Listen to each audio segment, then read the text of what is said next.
Welcome to the Agile Career Podcast, where we will take you on the journey from employed for life to employable for life.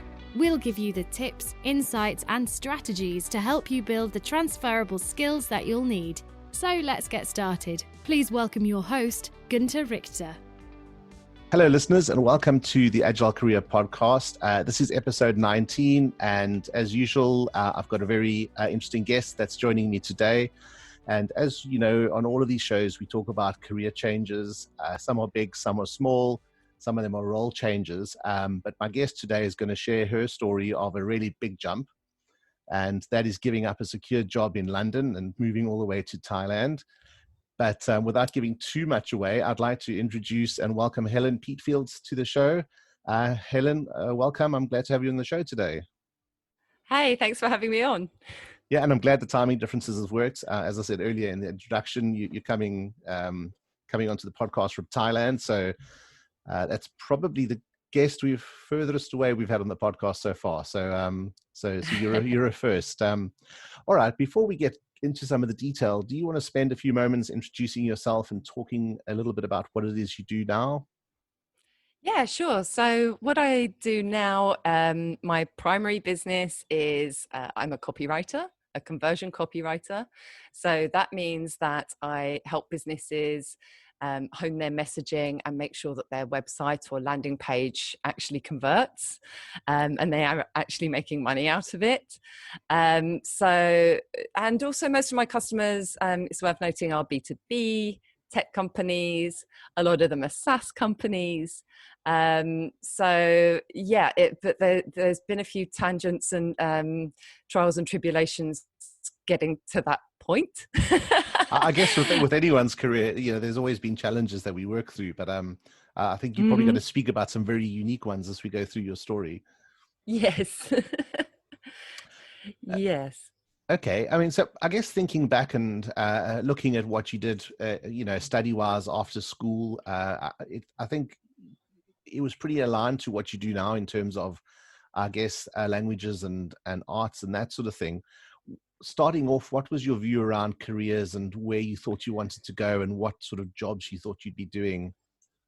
So here's one of the many hidden facts from my career journey, because we don't always want to outline every misstep we took along the way, right? So when I first decided I wanted to go to university and take higher education, I thought I wanted to be a school teacher of small children. So my first foray was into a degree program called a BAQTS, which rather than a usual path where you do a degree and then 1 year afterwards, it's a 3-year just learning how to teach children course. And then 2 years into it, I decided, I don't think I'm school teacher material. So there's probably a bit of a pattern in my life where, I've noticed that, I'm not necessarily on the right path. Luckily, they let me switch into an English literature degree, which does sound like it is well aligned with conversion copywriting, but actually I've had to unlearn a lot of what I was taught in that course about how we write. I don't know how many listeners have been in higher education, but you're used to having word counts and filling them up with all the big words, and conversion copywriting is very often the exact opposite of that.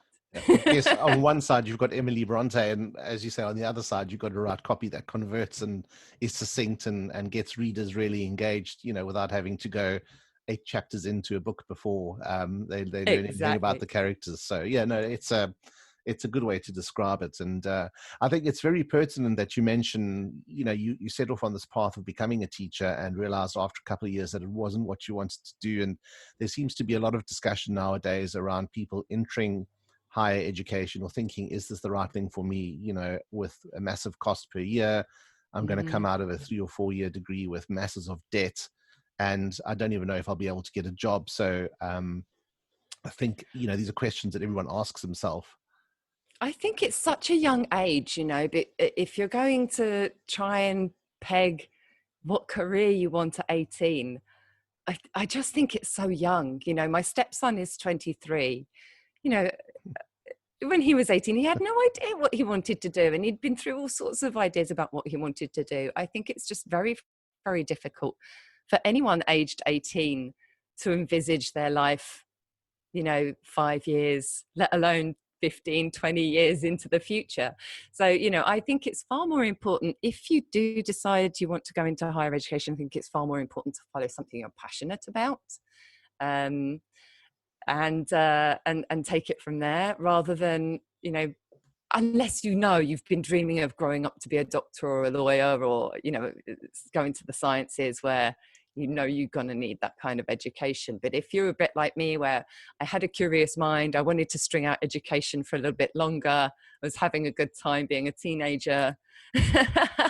In those days, a lot of the costs were covered. We didn't have to pay everything towards our tuition. We got decent student loans, but that's not the case for everybody around the world.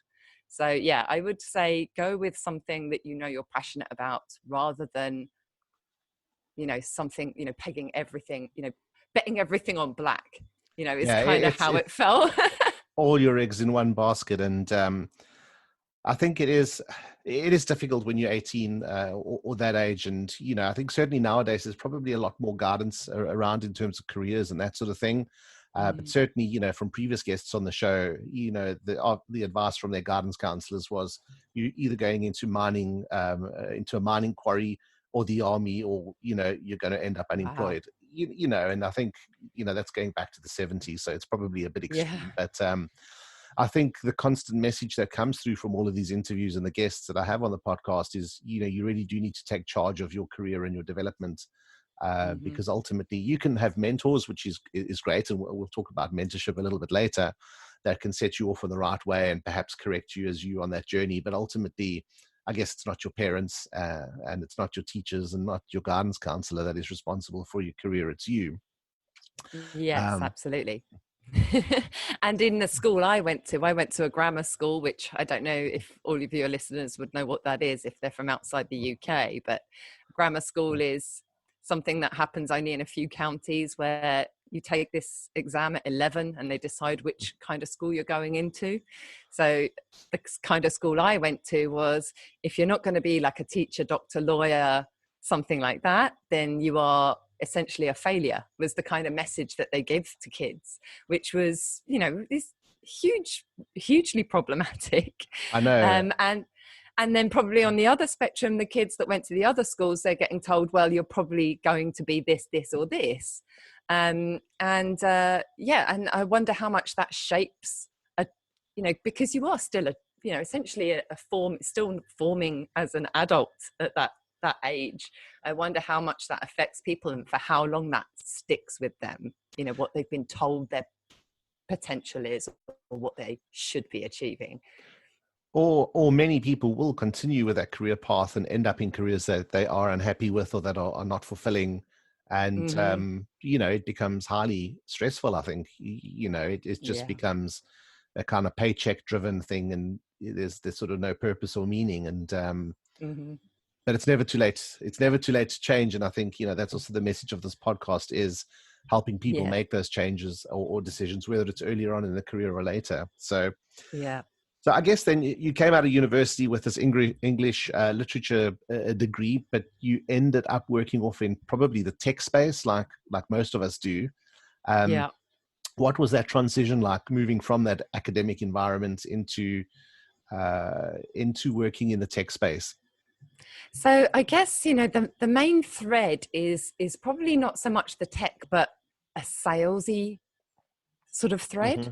So while I was still doing A-levels or at college level, pre-university, I had one particular part-time job among the many, that paid for my Alco Pops.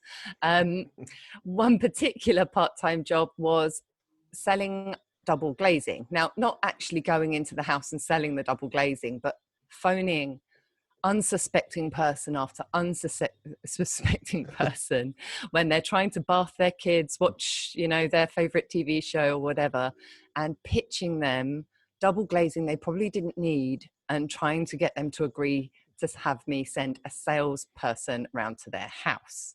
So I guess, what I fell back on is you come out with an arts degree and think, well, what do I do now? So, I came up with the arts degree. I thought, well, I can do sales.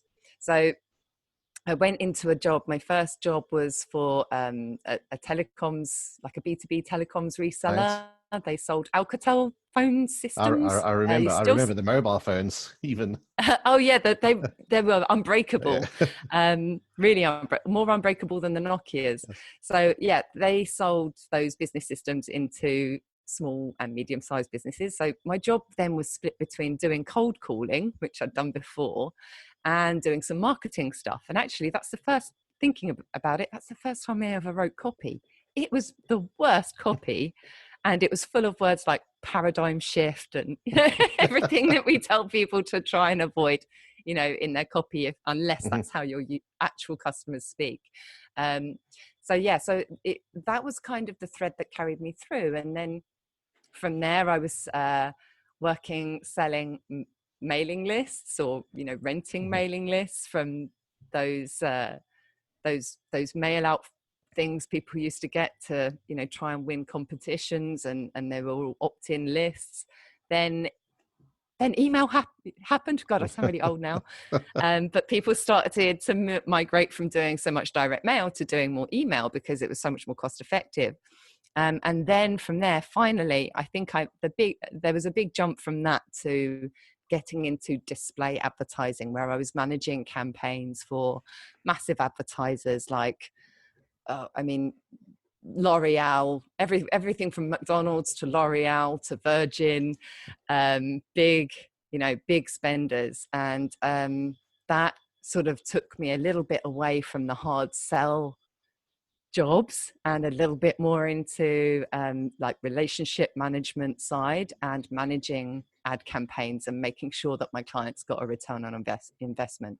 So that's probably where I started to get to grips with, it's not just about targeting. It's not just about, my sales skills. There's a lot more going on under the hood when it comes to sales and marketing. I guess, there's a kind of emerging theme there as you talk through those roles, and, it almost kind of moves further and further away from the formal education you've gone through, and it's developing those relationship building skills, or those sales skills, and probably some others, the cold calling for double glazing. What a better way to teach you to deal with rejection. Oh man, that was brutal. You get, and quite understandably so, you're trying to cook the dinner and bath the kids at the same time, and some 16-year-old tries to get a salesman around your house. You get a lot of rejection, and it's not nicely worded. I certainly through those sort of sales jobs, I guess there were a set of skills that you were building, and potentially subconsciously. What did those when you moved forward then into, I guess, the more I think you talked about the this display advertising, and moving away from the sort of coalface of selling to the relationship management, which I guess was your career at Exponential. What are those skills that you feel you lifted and shifted from your sort of early sales jobs into that corporate environment? Well, if we sort of set aside that horrible cold calling job a little bit and say, okay, that's how we used to sell in the olden days. And some people still do. Cold calling is still, perfectly valid model, but, we're not so brutal about it now. But I think, the force multiplier is probably learning to not speak over your potential customer. Start listening to your customer, empathize, understand what their problems are. So for example, if I had a client, they might be working for a big agency, and you imagine some of my clients, there are people in their team that might be in their early 20s, and they've been tasked with buying media, dealing with ad spend that is hundreds of thousands of dollars for a huge brand name, and sometimes they're out of their depth. So then it moves from me just trying to push things on them to, how can I help this person succeed? what problems do they have? If they don't know how to calculate, the return on ad spend, I will give them a spreadsheet with a formula in it. If they didn't know how to explain something to their boss or to their client, I could write the presentation for them. They could stick their name on it. So it is a fundamental shift away from just trying to push my wants and needs onto somebody, and listening to their wants and needs and then providing that. I think that's the shift. Yeah, and then that's just to draw out a point you made there, which is very good, around say, how can I help this person succeed? And often in the consulting business, or any business where we're selling our time or our advice, it's sometimes difficult to get that balance right, and you want customers to walk away with that value that you're delivering, and see that very much as a kind of win-win situation. Not just someone that's going to come in and disrupt your organization and walk away with a mess left behind. So I think that's a really good point you touched on there. But I guess then after, say, 4.5 years at Exponential, things changed, and yes, you were thinking about your next move. Yeah, so Exponential was awesome, actually, because that business, I came in at a time when they were new in the UK and EU market. So it felt like a startup vibe, but backed by an already thriving US business. So it was really, really fun. And then they were planning to IPO.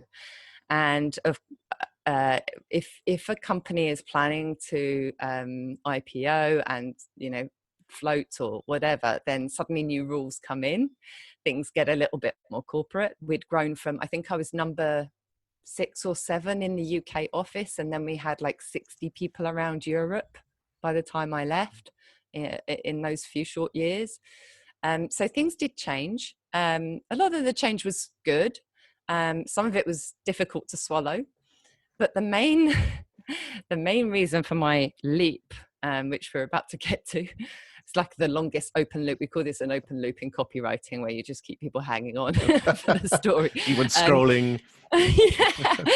So the thing that made me change is I think it was more pull than push. My husband and I went on a holiday to this little island in Thailand in January. And we did scuba diving lessons and kind of fell in love with that. And then went back to London in January from this beautiful tropical island. So you can imagine, and Thailand is known as the land of smiles. So you go from this warm, tropical, beautiful island where you've been looking at fish all day and night and learning new skills and drinking cheap beer. And then you land in London in January. Don't smile at anyone on public transport. I know, otherwise they think there's something not quite right there. So so that was a bit of a shock to the system, and we planned another holiday like within like 5 minutes of being home. And it was that second holiday to Thailand where we had, well, my husband actually in truth had wanted to move to another country for a long time, and I was the resistor. I was the one with all the fear. I was the one who was kind of enjoying my career, although it was, I was looking at people ahead of me, and they weren't necessarily, their life wasn't necessarily the life I wanted. Okay. So it's like, well, I'm climbing this ladder, but what I'm seeing from the people who are a few rungs up is not where I want to be. A lot of people getting gout from all these client lunches and stress, and not necessarily very happy home lives, because everyone was working really long hours, and you'd think it was brain surgery the way that people get stressed out about campaigns. So I came back to all of that, had this second holiday and had an epiphany on the beach. I know, what a cliche, right? But it just dawned on us, why do I spend 50 weeks of the year somewhere I'm not happy, just so I can spend 2 weeks of the year somewhere I am happy? And you know what? A million people could have told me that, and I would never have listened. But it has to be sometimes the right time and the right place, and you have to be ready. I don't want to sound too woo, but you have to be ready to kind of receive that, like message from your own mind. I'm not talking about anything like higher spiritual stuff, but for me, you have to be receptive to this idea that's forming in your own mind. So we didn't just it's not quite as romantic as we didn't even bother flying back, but we went back, we made a plan, we saved up, and we moved here a few years later. And I think, I mean, the one thing you mentioned there, which was, I'm just checking my notes as we go through, is that it was more pull than push. And I think that's really key, because often people tend to make decisions based on push, whether it's being pushed from that unhappy career or relationship or whatever it is. But let's think careers. And if you make a decision based on push, you always look back and think what might have happened. But where something tends to happen with pull, you tend not to look back, and there's a reason why you've moved forward in that manner. So I think that's a really good bit that you drew on there. Yeah. Oh, some things have been push. But yeah, that was definitely, I mean, the pull was Thailand. The pull was, I want a different lifestyle. I don't want to be getting up at the same time every day, getting on the Northern Line, getting into work when it's dark, getting home when it's dark. I was tired of that. I was 35 by then. I know that might sound young to some and really old to other listeners, but it was definitely my time to change. The other factor was the company IPO window closed. It didn't happen. So I may have walked away with enough money to buy a plot of land out here, but it didn't happen. So it's right, that's not happened. We go now. So our plan was actually save up the money to make it happen in case this cash bonus windfall doesn't happen. And we came with the bare bones that we'd saved up instead. So we still made it happen. So we had this like plan B, actually save up money, which is kind of boring, right? I was kind of hoping for this windfall from my share options. But when that didn't come, it's like, right, we're going anyway. I'm done. Yeah, let's not wait around for another go at floating the company. So yes, as you say, exactly. the time was right, and there was that window of opportunity, and you took it. So, I mean, what was your thinking then? So you're moving to this new country, and you've listed out some really great reasons in terms of, I suppose, the lifestyle and the weather, and not having to get onto the Northern Line on a daily basis. But I guess there wasn't and you weren't moving to mainland Thailand either, I guess. So, No. it wasn't like there was an ad agency on your island that you were going to. No. What was your thinking? What was my thinking? And this is where it gets a bit weird. So my thinking was, I'm going to be a scuba diving instructor. it makes sense on a tropical paradise island. So I actually did it. And it was kind of hard. You have to go back to school. You have to study books. You have to do maths again. There's a lot of maths and physiology and all of this kind of thing. But it was quite rewarding just learning that in itself. And then I think I managed to last about a year as a dive instructor, because anything that glamorous as a job is probably not very well paid. And that's fine for a lot of people, but I'd come from a fairly well paid job, and I wanted a certain standard of living. So, and it's very competitive here, the scuba diving. So, you can make good money from scuba diving in some parts of the world, but here you're never going to make much. So it really has to be like, you have to be all in, just wanting to do that every day. For me, I started to get like backache. A lot of my colleagues were like 25 and I was 35, and I'm starting to get backaches from moving these tanks around. I had a great washboard stomach though, because we couldn't really afford to eat properly and we were doing a lot of exercise. So I looked great for about a year. And that's how the copywriting started, actually. So because we weren't making a huge amount of money from doing this, but we were enjoying it, I started to look at ways of making money online.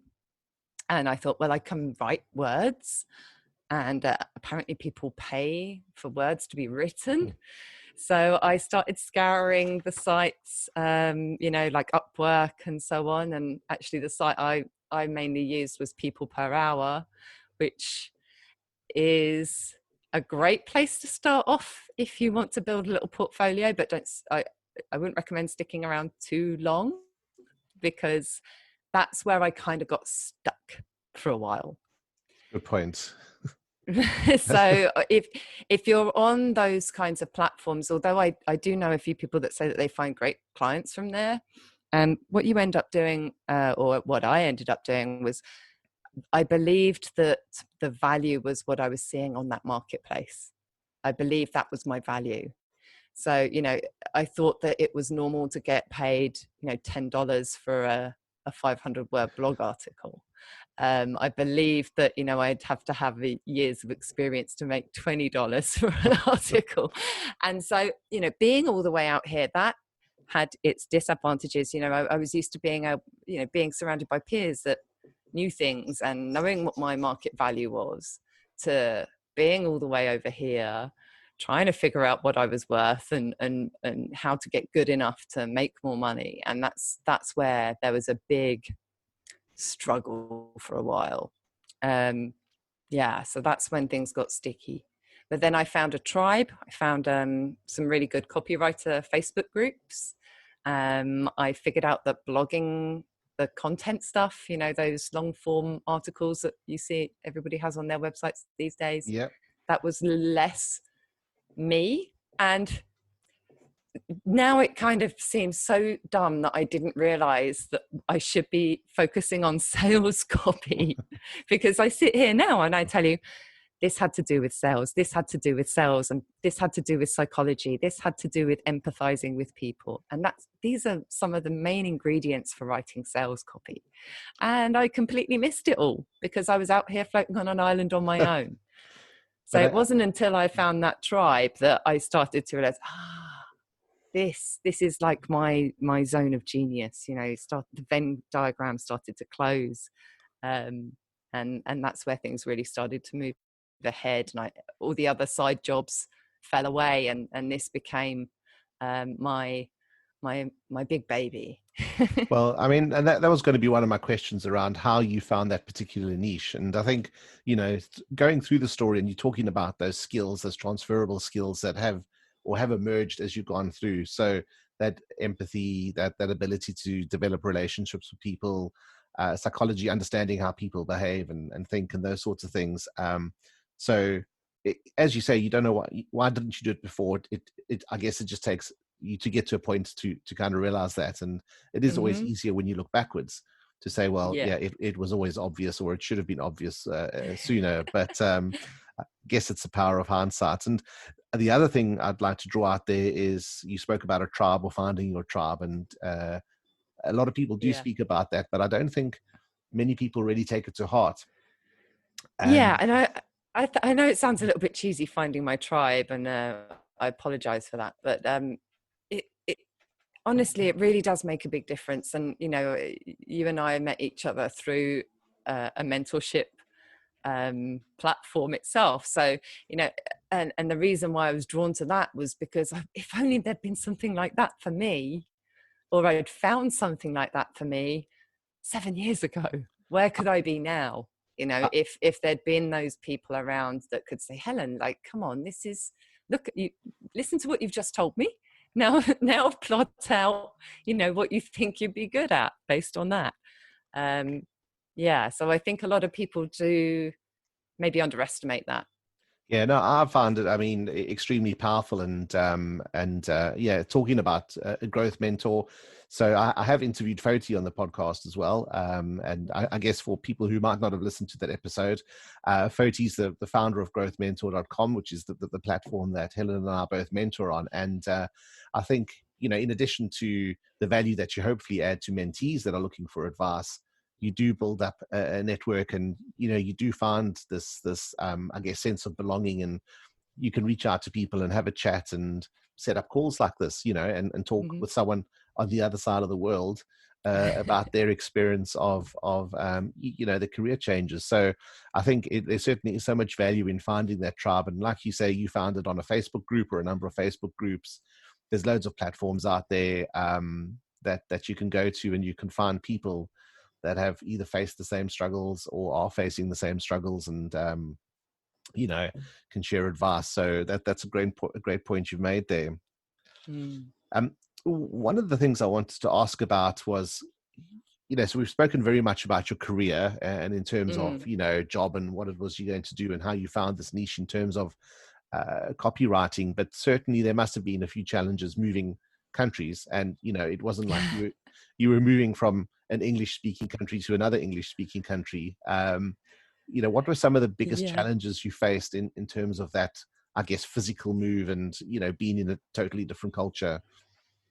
Well, I mean, I'm on a touristy island, so there's a little bit of an expat thing going on. I did try to learn Thai. There are 44 consonants and 15 vowels and 5 tones. So, I think maybe I'm going to stick with being a master in English, but I can order in a restaurant my favorite dishes. I can ask where the toilets are, which is a really important question. I can do basic, nice salutations and a little bit of chat along with some sign language and pointing. So yeah, it's a tricky language to learn. The culture is also very different. It's quite a conservative country.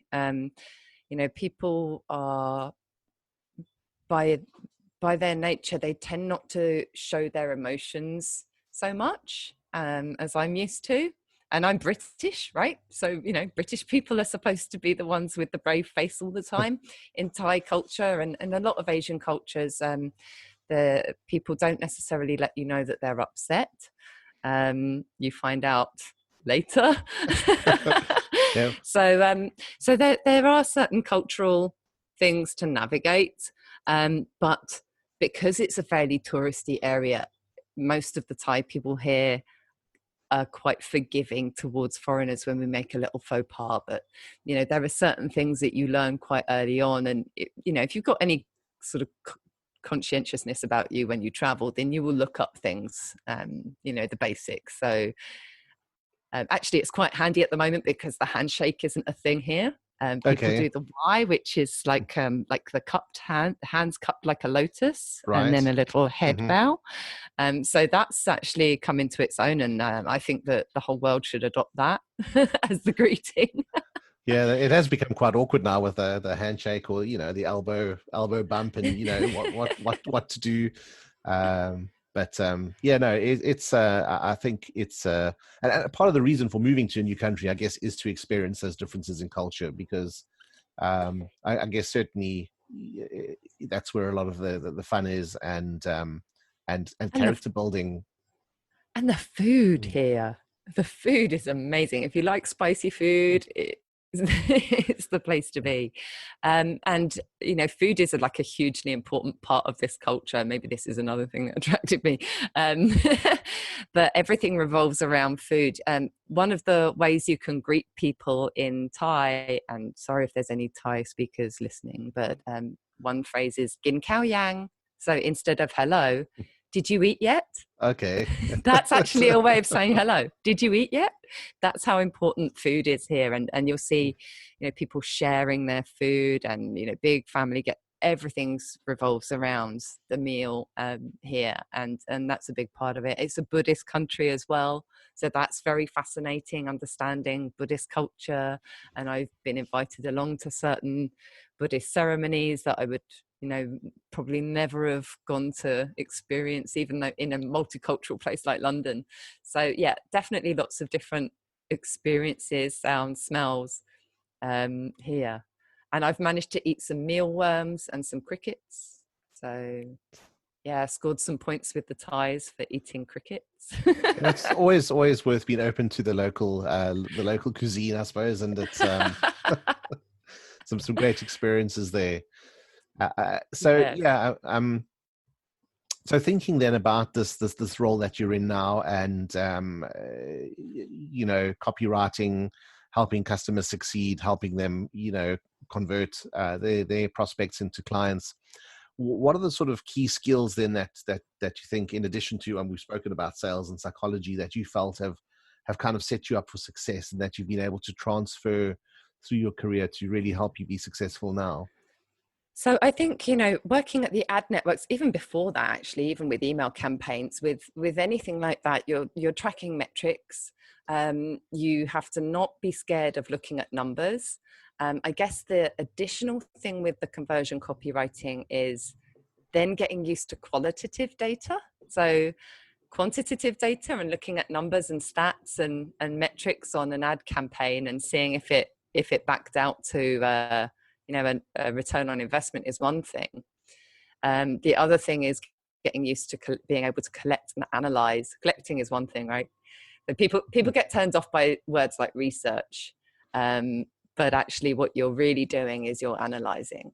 So yeah, being able to, not being afraid of numbers, not being afraid of hard work, because it's not always exciting. I don't know, maybe a lot of people have been watching Mad Men and they think that copywriters sit around and drink whiskey and they have like a lightning bolt idea, and that's how ad campaigns are born. But actually a lot of it is slogging through very unglamorous data to find the golden nuggets. So certainly not the Hemingway in the workplace kind of Unfortunately not, unfortunately not. I mean, some direct response copywriters swear by having a whiskey, write sober, write drunk, edit sober. But I'm afraid that doesn't work for me. That's not part of my process. It's not part of my 3-step process.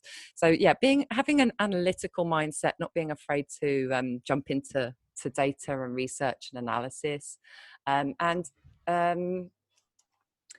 also being like not having too much of an ego about what you write as well. So you may really hang on to an idea, it's in your research, it's jumping out at you, you put it in the copy flops. And this is part of being a conversion copywriter, is checking and validating if it's likely to work before you send it out into the world. So getting people to have a look through and asking them, what do you think this copy means? What do you think this copy sells? This company sells?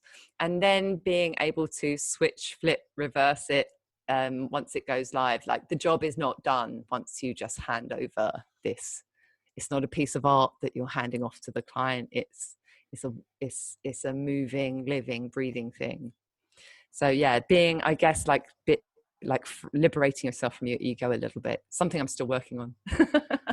Well, it's difficult. I mean, when you write something, or when you perhaps review a blog post that someone's done, and then you think, I wouldn't have done it like this, and then you kind of want to make those changes, but it's not my blog post.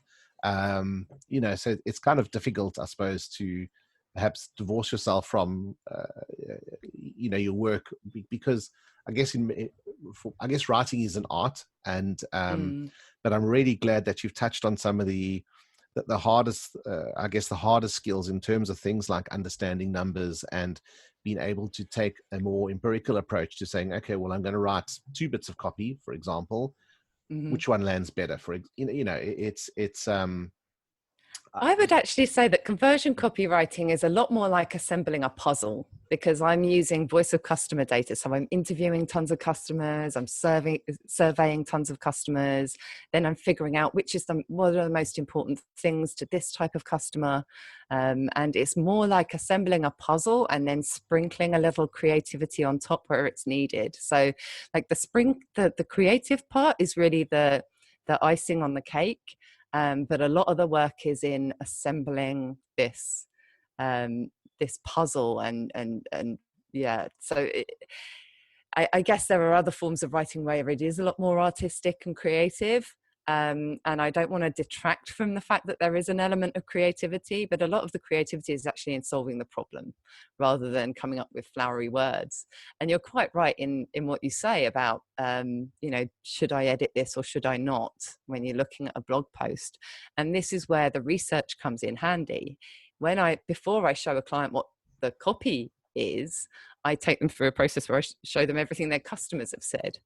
And there'll often be copy that has come straight out of their customers' mouths. So they might think, oh, that's a strange word. We don't describe it like that. And I can say, well, out of all your customers, here are like 20 instances where they described it as weak deal flow is their biggest problem, which is like not something that I would have necessarily come up with on my own, right? So that you don't actually need to then have those such complicated decisions about every piece of the copy. You've actually got proof for why you put it there. And that's the beauty of that process. Yeah, so more a more scientific approach, kind of less mysticism. I guess that's an interesting way you've described it out there. And if people were thinking about copywriting as a career, and I guess there's different aspects of copywriting. I know my sister spent some time in the industry, well, she's still in the industry before moving on to more of a marketing role, but it was very much around kind of just PR based stuff. But where you're really looking at writing copy that's conversion, to drive conversions. What advice would you give to people thinking about that as a career? I would say do it. It's brilliant. It's loads of fun. There's room for more. Literally nothing gets bought or sold on the internet without a copywriter being involved. You know, even if that copywriter is the owner of the mom and pop shop. You know, in fact, I would urge everybody to learn a little bit about copywriting, everyone in marketing to learn a little bit about copywriting, everyone in sales to learn a little bit about copywriting. Because what it really boils down to is understanding people, understanding what motivates them. And I'm not talking about sleazy persuasion tactics. I'm talking about how to help people identify whether this is really the solution for them. So I think get into it. There are some great blogs out there. I recommend Copy Hackers blog, and that's Joanna Weeb's agency, and she also has amazing courses. I do not get a kickback for those courses, so don't worry, there's no affiliate kickback for me, but she also does brilliant free tutorials on there. There's a Facebook group called the Copywriter Club, fantastic for newbies, really welcoming. That was when I first found my tribe, so go and check those out. Come and connect with me on LinkedIn. I've got thousands of copywriter friends, and we are generally a really friendly bunch. So yeah, I mean, get involved. Don't get stuck reading all the books for too long. Don't get stuck doing things for cheap too long. You know, get feedback from peers if you can. Yeah, I guess those are the things. Yeah, finding the tribe, finding network peers. Also stalk your ideal customer in the least creepy way possible. Understand what motivates them, get used to doing that, because you're going to be doing that for your clients next. So that means following people on social media that you would might be your ideal customer. Also, you can reach out to your own network. You know, you've had jobs before, you've got friends, you've got family. Do they have businesses? Do they need to sell something? I've got peers as well that have even, you know, just sold something on eBay, or they've got, you know, they're doing a garage sale, but they're going to do it on Craigslist or Gumtree or from wherever you are in the world. You can cut your teeth on trying copy selling, you know, something you don't even want anymore, your old boots. So there are loads of ways that you can practice. Yeah. There are loads of ways to get practice. Just don't get stuck in study mode for too long, because you really only start to learn when you start to write. Yeah, no, that's I think that's sage advice. And also, I mean, the resources you listed out are great, so I'll write those up in the show notes so listeners can go and follow those links. I guess you've probably preempted my next question to a degree, and the question I had was, how do you ensure that you continue, you know, you as Helen continue to grow your skills, and how do you stay relevant, especially being in, I guess, a distant place? Like you say, you're not in the center of London, you're not surrounded by 20 colleagues. What sort of approaches do you use? Yeah, so I'm always learning. So I never stop reading new books. They may be about copywriting or advertising. They may be something else. So, book I just started reading, which is quite popular, doing the rounds, is "Never Split the Difference" by Chris Voss. He is an ex-hostage negotiator, and he went That would be and bad tactic for hostage negotiation. so I continue to read, I continue to network with my peers. I still take courses, I still take courses, even if there's one nugget that improves my process. Then it can pay off dividends. So yeah, it's an ongoing process. So I don't think you ever stop honing your skills. Again, sage advice. I think, constant personal development. And as you said, I've also heard about copywriting before. To write better, you need to read more. Yes. And so that's some really good advice, because I know so many people don't read, and I'm still flabbergasted by that. I read a lot of fiction, so I can't sleep unless I'm reading fiction on my Kindle. It's like part of my routine. So, it's not just about reading copy, sales copy. You can get some great inspiration from all different types of writing, and reading and absorbing. Yeah, no, that's some great advice. So as I said, I'll write these all up in the show notes. You Awesome. mentioned the book "Never Split the Difference." Are there any other books that you'd recommend that listeners should pick up? Absolutely. It's going to escape me now. "Finding the Right Message" by Jen Havis, the second edition. The first edition was amazing. She's just come out with a second edition. If you are perhaps not in the position to hire a copywriter and you need to kind of bootstrap some copy yourself, she has a brilliant framework there that you can follow that's very easy. It's also a great guide for copywriters. I've got peers that are 10 steps ahead of me in the game that went and bought her book and love it. So yeah, I would go and read "Finding the Right Message." And then there are loads of, Ogilvy on advertising and all these kinds of old books. But if you go and if you check out the Copywriter Club, they've actually got like a list of resources that are like free or cheap, beginning, like the first books you should read. And William Zisner on Writing Well. It's like a great book, very easy to read. So yeah, I would recommend that as well. It's not too hectic, not too heavy. All right, Don't want to put anyone off. yeah, no, that's super. I mean, that's some really good some good resources there. I know it's interesting you say you don't want to put people off, and I guess we spoke about this briefly before, and it might have been more pertinent asking it at the beginning of the show. But in terms of, I think most people know what copywriting is. Many people don't, and I guess it's thinking about maybe constructing your elevator pitch, being able to explain it to your parents. And if you had to say to your parents, what is it that you do? Well, yes. You had an So I know that you've asked this of your other guests. So instead of me trying to describe it to my parents, I asked my mum, okay, so me to mum on Facebook Messenger. "Mum, I have a question for you. How would you describe what I do for a living?"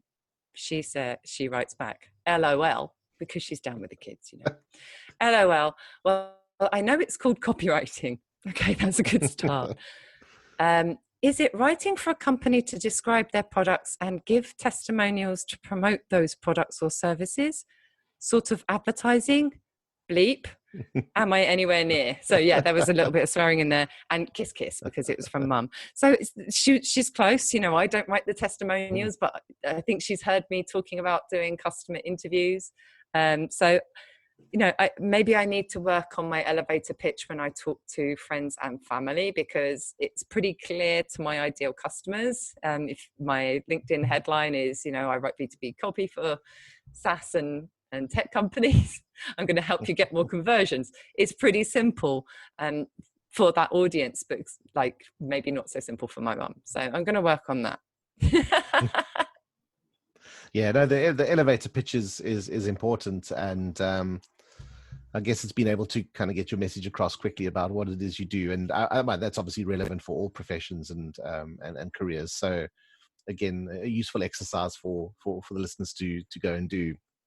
Yeah, I mean, really, it's that should be like, that's one of the first exercises I have to do, is help people with their unique value prop. It's always, I find it always easier to do that with a client than I do for myself. Cobbler's shoes and all of that. I think I've got it honed in for my audience, but it's ever evolving. I'm never quite happy with it. I think Perfectionist mindset. that's a really another good exercise to do, because you're speaking about in the context of your clients in terms of what their proposition is, or their unique proposition is to their customers. And in the same way, people in whatever career they're in should be thinking about what their proposition is to employers, or whichever mode they're wanting to work, whether it's contracting or consulting, or working for a corporate, is thinking about what is it that makes you different to everybody else, and why is that difference important to the person you're selling to, whether it's a hiring manager or a client? It doesn't really matter what they are, whether you're going for a job or you're freelance or contract or consulting. But yeah, that's like that's what I think Dave Gerhardt was calling the wedge the other day. Okay. Dave Gerhardt from Drift, and very, very talented marketer. So that's your wedge, is that differentiator that matters to your client that no one else quite has. So discovering that and uncovering that, and then making it clear. That's really important. And a lot of people struggle with that, and could probably benefit from, I guess, someone like yourself helping them to figure that out if for their career. Yeah, so I mean, that's the sort of thing we often talk about when people are asking for advice, and it's kind of difficult if I don't know, take a consultant. You're not, anyone's not going to be the best consultant in the world. There's always going to be people that are better than you.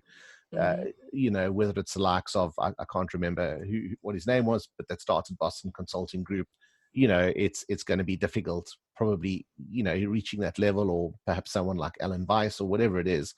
But, it's taking that skill that you may be okay at or good enough at, and thinking about the other ones you have. So you spoke about the Venn diagram earlier on, and saying, okay, well, in addition to this, what else am I good at? Okay, I'm really good at working with SaaS companies, for example. Okay, maybe what's the third thing you're good at? And then you start niching down a little, and you can find what that unique proposition is, and what is it that you can do that many others can't. And I think it's too many people get hung up on saying, well, I need to be the best. What am I the best at? And unless you someone like Usain Bolt, that's the fastest runner in the world, it's going to be very difficult to, I think, pitch yourself at but he won't necessarily be the best marathon runner in the world, right? So there are true. Many different types of runner. So that's where niching is quite important and interesting as well. You mentioned, like, with me, it's B2B SaaS, but that's where niching can give you a real advantage as well. So, if you're going after a specific target market, instead of saying, I coach everyone, people aren't saying that, hopefully, that I'm a business coach for everybody. Hopefully there is something, specific about that makes you the best coach for that kind of person, and signal it loud and clear for them. So if I see, and actually I have joined a group, a mindset mentoring group. The lady is a business coach, but she was also a copywriter, and my peers go to her. So, that's her unique value prop. There are lots of business coaches. There are lots of people offering mindset, help with mindset. But she is someone who does it for copywriters, and she has done it for copywriters, I know. So that is her wedge, it's quite a special niche, but there's plenty of copywriters with imposter syndrome, and one of them sitting right here. It's a good point you make. And I think, as you describe, your coach in terms of bringing coaching skills and copywriting skills together, I hope the same theme has emerged from listeners listening to you describing how you brought those skills together to find your niche, because I think that's where the value is in describing out what your skills are and being able to think how you're going to package those. So yeah, no, I really do hope that that is a message that listeners take away. So yeah, no, Me too. it's been really awesome. I'm so glad you could give up the time, especially as it's eating into your evening now. So I really do appreciate it. Thank you. It's been a pleasure. It's been really fun chatting with you, and I got to talk about myself a lot. One of my favorite subjects. Brilliant. You might have to have you on the show again there. So you mentioned your LinkedIn profile, so I'll share that on the listener notes as well. If there's any other ways that you'd like listeners to get hold of you or learn more about you, if you have a website, we always LinkedIn the best. Okay. LinkedIn is the best. I have another side project, but we won't get into that now. That's called The Product Onboarders, theproductonboarders.com. But that's very focused on SaaS businesses. But the best way, if people are thinking about making a kind of a big leap like I have, or they're thinking about getting into copywriting, definitely LinkedIn is like the place to find me. And, my DMs are pretty open. Just don't be creepy. That's it, really. Yeah, that's great piece of advice. And so thanks again. I mean, yeah, it's been really, really great having you on the show. Thanks for all the insight and the tips you shared. I really appreciate it, and I'm sure the listeners do as well. And yeah, I hope to chat soon. Thank you so much. I've really enjoyed it, and love to do it again sometime. I've enjoyed it too. Thanks. Wow, what a great adventure that was. And again, thank you so much to Helen for sharing her story and her time with us. There were so many insights that I took away from that, and I just wanted to share a few of those key insights before we end the show.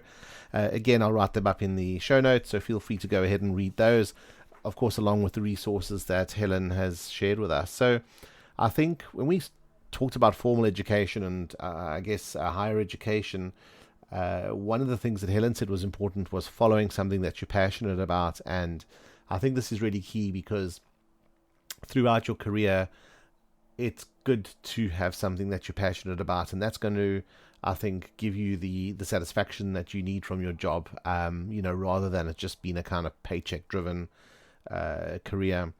Keeping a curious mind was another great bit of advice that stood out. Continue learning, keep developing your skills, use networking, use online courses to keep developing skills. Have that curious mind, keep asking questions.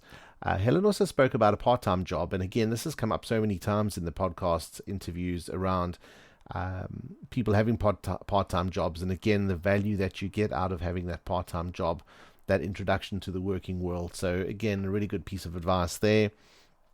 Helen also spoke about starting to listen to your customer, being able to empathize with people, and asking yourself the question, how can I help this person succeed? Now, obviously that was in relation to her business as a conversion copywriter, but this is a sage piece of advice that I think all of us can apply when working with customers or working with colleagues, or even dealing with family and friends, for example. How can I help this person succeed? Really bring empathy to that relationship and that interaction. Moving to Thailand, Helen spoke about it being more of a pull than a push, and again, I think this was a really great point to have made. A pull often just tends to leave you looking back. My apologies. A push tends to leave you looking back, and a pull is something that really takes you forward and is probably the right reason to do something. So again, think about those career changes you want to make, or those career transitions. Think about push versus pull, and how those different modes will possibly affect the outcome. Another great piece of advice that Helen shared was look ahead at those on the rungs above you. So if you're climbing the corporate career ladder, look at those people that are more senior or more experienced and think, are those the roles that I aspire to? What would it be like in 1, 2, 3, 5, 10 years or whatever? Is that the position that I want to be in? Is that the role I aspire to? And that will give you some clarity in terms of what your career direction might look like. Another great piece of advice was, and again, Helen used this in relation to selling her services online, and that she believed that her value was, determined by the prices listed on those websites. And again, it's the same can be said as thinking about your job that you're in. Is your value equally or accurately represented by your salary, for example, and ask yourself the question. Think about that when you're thinking about a pay rise. Can you justify that pay rise, or are you overvalued? Are you undervalued? Again, some really good examples, some good things to think about. In terms of skills, and this is the advice that Helen offered as well to people that wanted to or were thinking about a career in copywriting, but again, this is relevant to, I think, every career is don't be scared of looking at the numbers.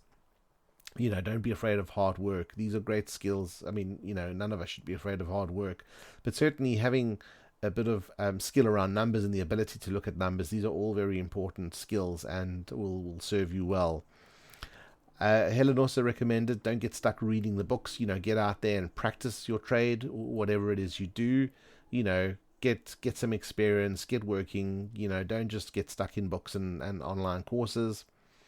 Helen talked about stalking your ideal customer, and again, this is equally applicable when you're looking at the career world and you are looking at employment opportunities. Stalk your ideal employer, not in a scary way or a weird way, as we said, but look at those organizations, learn more about them, learn about what makes them tick, understand what the company culture is like, understand what the people are like that work there, and this will help, I guess, not only land you in a good place in terms of having conversations with those potential employers, but also determining, is that employer the right employer for you? And then I think the last bit that I've noted here was around really reaching out to your own network. Again, there's so much value to be had in building those relationships and working with people in your own network. So again, a really good piece of advice there. So that's it for episode 19. Thank you so much for listening. If you do like the show, please go ahead and subscribe to it. It's available on all your favorite platforms, and please do also leave a review. As I said, I love hearing back from listeners. Not all the podcast platforms have the ability to leave a review, so that is what it is. But do feel free to get hold of me via the LinkedIn page, via the email address, which is info@agilecareerpodcast.com. Just send me a note and I will definitely reply. Thanks again for your time, and I look forward to talking to you in the next show. In the meantime, take care of yourselves. Bye-bye.